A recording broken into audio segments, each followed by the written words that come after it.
السلام علیکم ورحمۃ اللہ وبرکاتہ۔ میں امید کرتی ہوں کہ آپ سب خیریت سے ہوں گے۔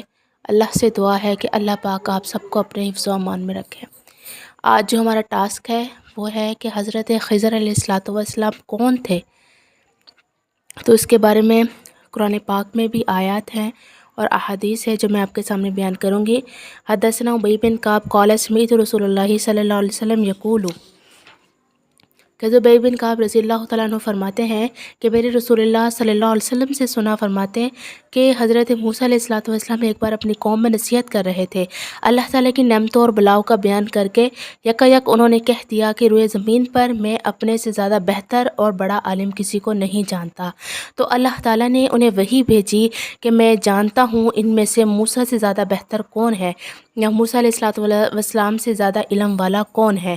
موسیٰ علیہ السلام نے فرمایا، اے میرے رب مجھے اس تک رہنمائی فرمائیے۔ ان سے کہا گیا کہ یکایک ایک مچھلی کو نمک لگا کر رکھے تاکہ خراب نہ ہو، زاد راہ کے طور پر لے لو، جہاں وہ مچھلی گم ہو جائے وہیں وہ شخص ملے گا۔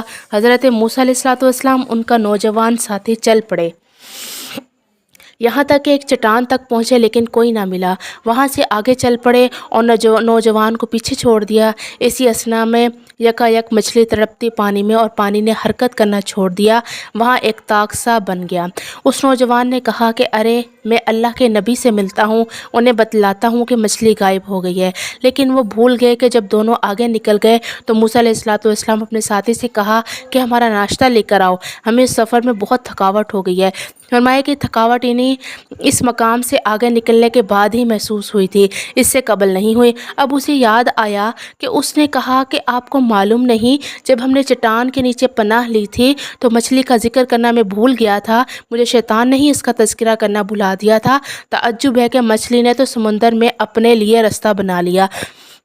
موسیٰ علیہ السلام نے فرمایا، وہی تو ہماری منزل المقصود تھی۔ چنانچہ الٹے قدموں واپس پلے نشانات کو دیکھتے ہوئے ان کے ساتھی نے مچھلی گم ہونے کی جگہ بتلائی تو کہنے لگے کہ یہی کا مجھ سے بیان کیا گیا تھا۔ چنانچہ وہ اسے ڈھونڈنے لگے، اچانک دیکھا کہ حضرت خضر علیہ السلام کپڑا لپیٹے چت لیٹے ہوئے ہیں، یا گدی کے بل سیدھا لیٹے ہوئے تھے۔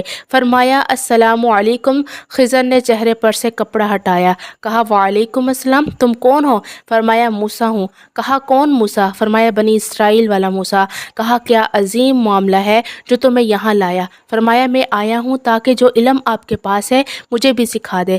کہا کہ تم میرے ساتھ رہ کر صبر نہیں کر سکتے؟ تم کیسے صبر کر سکتے ہو اس بات پر جس کی تمہیں خبر نہیں؟ مجھے حکم ہوگا کہ کسی کام کے کرنے کا، جب تم اسے دیکھو گے تو صبر نہ کر پاؤ گے۔ تو موسیٰ علیہ السلام نے فرمایا کہ انشاءاللہ آپ مجھے صبر کرنے والا پائیں گے، میں کسی بات میں آپ کی نافرمانی نہ کروں گا۔ خضر علیہ السلام نے فرمایا، اچھا اگر تم میرے پیچھے چلتے ہی ہو تو کسی چیز کے متعلق سوال مت کرنا یہاں تک کہ میں خود ہی تم سے اس کا تذکرہ کروں۔ چنانچہ وہ دونوں روانہ ہوئے، یہاں تک کہ کشتی میں سوار ہوئے تو خضر علیہ السلام نے اس کا تختہ ایک جگہ سے پھاڑ دیا۔ پھاڑنے کا ارادہ کیا۔ موسیٰ علیہ السلام نے ان سے فرمایا، آپ اسے پھاڑنا چاہتے ہیں، اس کے لوگوں کو غرق کر دے، بلا شبہ آپ ایک بھاری کام کر رہے ہیں۔ خضر علیہ السلام نے فرمایا کہ میں نے تم سے نہیں کہا تھا کہ تم میرے ساتھ رہ کر صبر نہ کر سکو گے؟ تو موسیٰ علیہ السلام نے فرمایا، جو بات میں بھول گیا تھا اس پر پکڑ مت کیجیے، مجھ پر تنگی نہ کیجیے۔ چنانچہ پھر دونوں چلے، یہاں تک کہ کچھ بچے ملے جو کھیل رہے تھے تو خضر علیہ السلام پہلے ہی نظر میں ان میں سے ایک لڑکے کے پاس گئے، اسے قتل کر دیا۔ تو موسیٰ علیہ السلام نے دیکھ کر سخت ڈر گئے، کہا کہ آپ نے ایک پاکیزہ جان کو بغیر کسی گناہ کے قتل کر ڈالا، بلا شبہ آپ نے بڑا کام کیا ہے، بڑا برا کام کیا ہے۔ اس موقع پر رسول اللہ صلی اللہ علیہ وسلم نے واقعہ بیان کرتے ہوئے فرمایا، اللہ کی رحمتوں موسیٰ پر، کاش وہ جلدی نہ کرتے تو بہت سی عجائبات دیکھتے، لیکن انہیں اپنے ساتھی سے شرم آ گئی۔ انہوں نے کہا کہ اب اس کے بعد اگر میں آپ سے سوال کروں تو مجھے اپنے ساتھ نہ رکھیے، آپ کو میری طرف سے عذر پورا ہو چکا ہے۔ اگر وہ صبر کرتے تو عجیب باتیں دیکھتے۔ راوی کہتے ہیں کہ نبی اکرم صلی اللہ علیہ وسلم جب انبیاء میں سے کسی نبی کا تذکرہ فرماتے تو ابتدا اپنی ذات سے کرتے ہوئے فرماتے تھے، اللہ کی رحمت ہو ہم پر، ہمارے بھائی فلاں پر، ہم سب پر اللہ کی رحمت ہو۔ پھر دونوں چل پڑے، یہاں تک کہ ایسی بستی میں پہنچے جس کے رہنے والے بڑے ہی بخیل تھے۔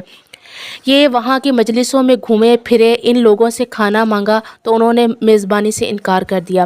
دونوں نے ایک دیوار پائی جو گرنے کے قریب تھی، تو خضر علیہ الصلوۃ والسلام نے اسے درست کر کے کھڑا کر دیا۔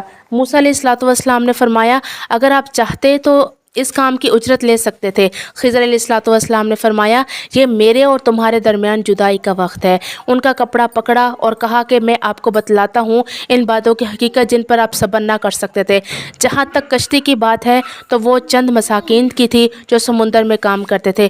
ان کے آگے ایک ظالم بادشاہ تھا جو زبردستی ہر اچھی کشتی کو غصب کر لیتا تھا، تو میں نے چاہا کہ ان غریبوں کی کشتیوں کو عیب لگا دوں تاکہ وہ بادشاہ ان کی کشتی نہ لے۔ چنانچہ جب بیگار لینے والا آیا تو اس نے کشتی کا پٹا پھاڑا اور آگے بڑھ گیا۔ کشتی والوں نے آگے نکلنے کے بعد اس کو ایک تختہ لگا کر درست کر دیا۔ جہاں تک لڑکے کے قتل کا معاملہ ہے تو اس کی حقیقت یہ ہے کہ اس کے قلب پر کفر کی مہر لگی ہوئی تھی، یعنی وہ کافر لکھا گیا تھا اللہ کے یہاں۔ اس کے والدین اسے بہت محبت کرتے تھے، اگر وہ بڑا ہو جاتا تو اپنے والدین کو بھی سرکشی اور کفر میں پھنسا لیتا۔ ہم نے چاہا کہ اس کے والدین کو ان کا رب ان کے بجائے دوسرا بیٹا دے دے گا جو اس سے بہتر ہوگا، اس سے زیادہ پاکیزہ اور رحم دل ہوگا۔ یہاں تک کہ دیوار کا قصیہ ختم تو دیوار یتیم اور بچوں کی تھی۔ شہر میں اس دیوار کے نیچے خزانہ چھپا ہوا تھا جو ان بچوں کے والد نے ان کے لیے چھپا دیا تھا۔ ان کا باپ نیک آدمی تھا اور آپ کے رب نے چاہا کہ جب بچے بلوغت کو پہنچ جائیں تو اپنا خزانہ نکال لیں۔ دیوار چونکہ گرنے کے قریب ہو گئی تھی، اگر وہ نہ کرتے تو وہ دیوار گر جاتی تھی، تو اسی لیے انہوں نے خزانے کو بچانے کے لیے وہ یتیموں کا مال ہے دیوار کو کھڑا کر دیا۔